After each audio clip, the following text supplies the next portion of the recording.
Hey everyone, welcome back to the channel, and today I'm going to be showing you guys something pretty cool. Today I'm going to be showing you the complete Breaking Bad series on DVD. This includes every single season of the original show, seasons 1 to 5, and the movie El Camino. So yeah, let's just get on with it. So first up we have season 1 of Breaking Bad.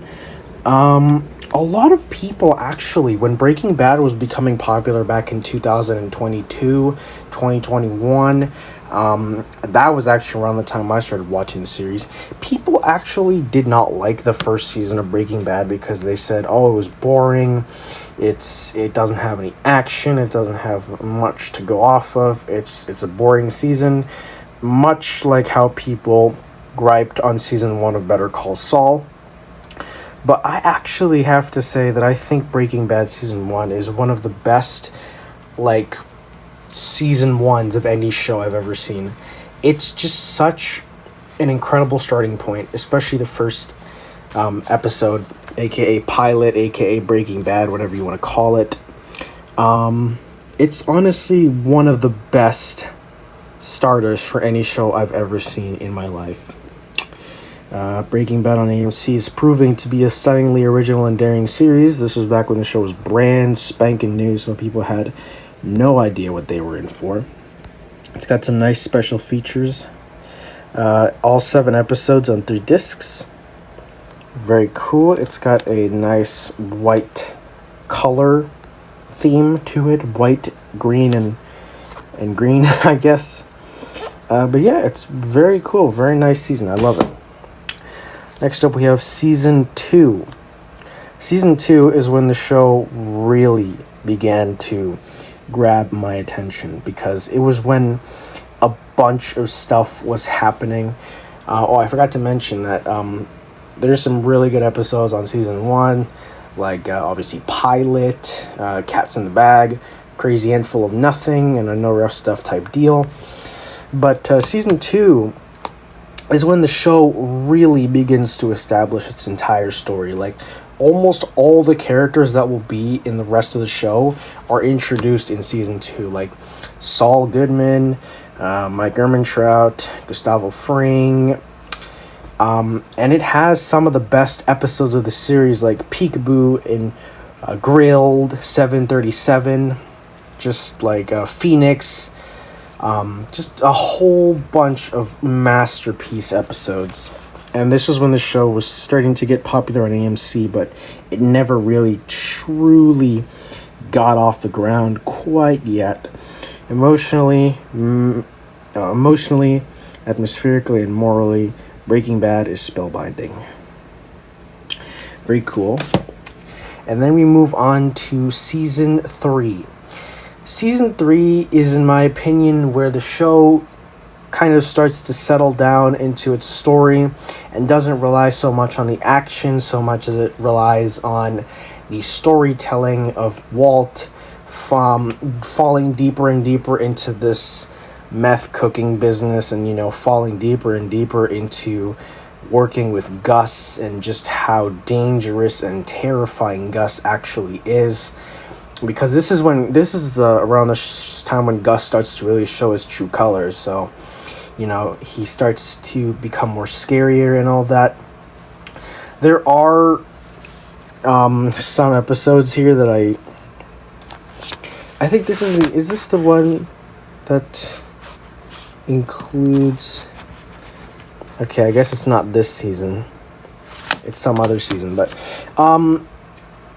the show kind of starts to slow down a bit in terms of action, but in terms of story, it really starts to go headfirst into, introducing a whole bunch of new characters, like the twins.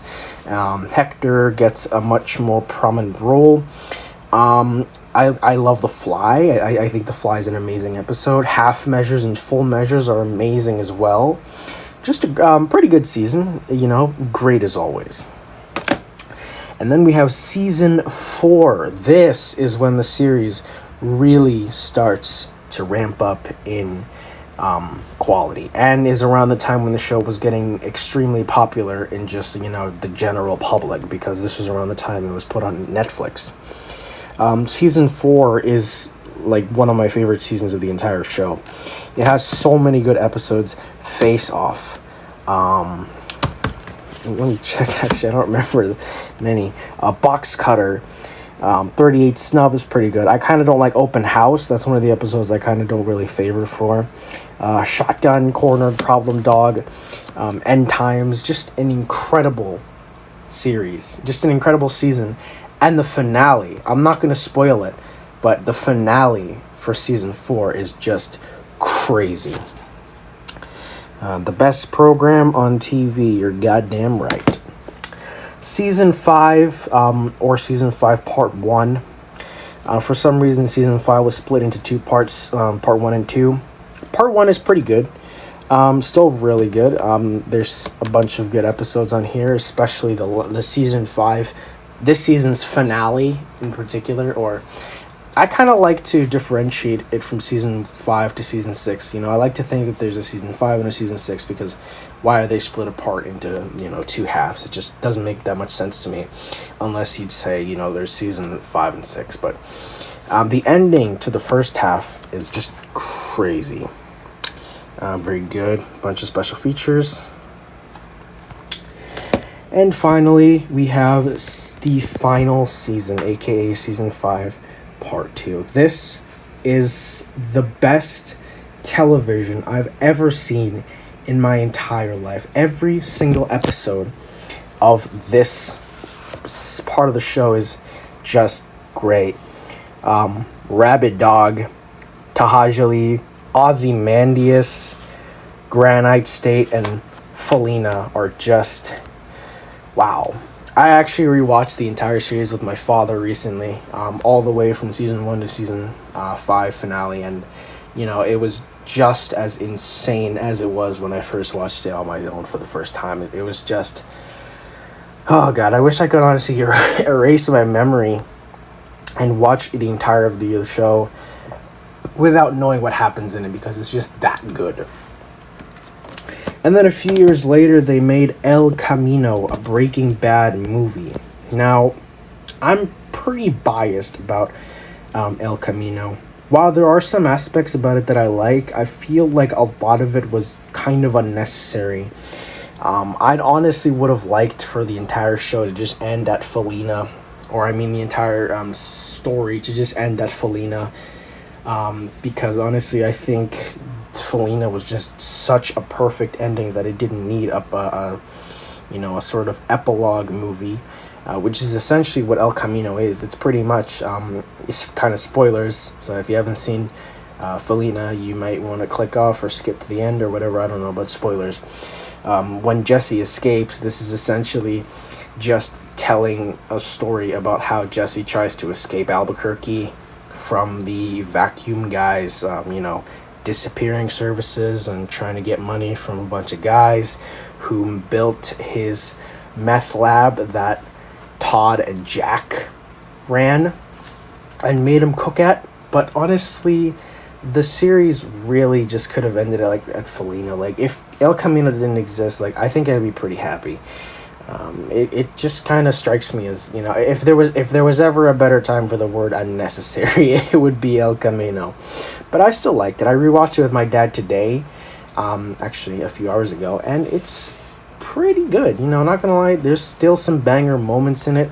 It's got some of the best cinematography and sound design that the show, that the whole series has ever seen, actually. And it's formatted in a widescreen theatrical form, so it's not full screen like the show, where it takes up the entirety of the screen. It's got the 2 black bars on the top and bottom, which can be a bit jarring for people who got used to the full screen aspect of Breaking Bad. But if you're a fan of Breaking Bad and you haven't seen El Camino for whatever reason, I'd say go ahead and just watch it, But if you don't want to and you just want to end the series on Felina, that's perfectly understandable, because Felina is just the greatest ending to any show ever. And yeah, that is my Breaking Bad DVD collection.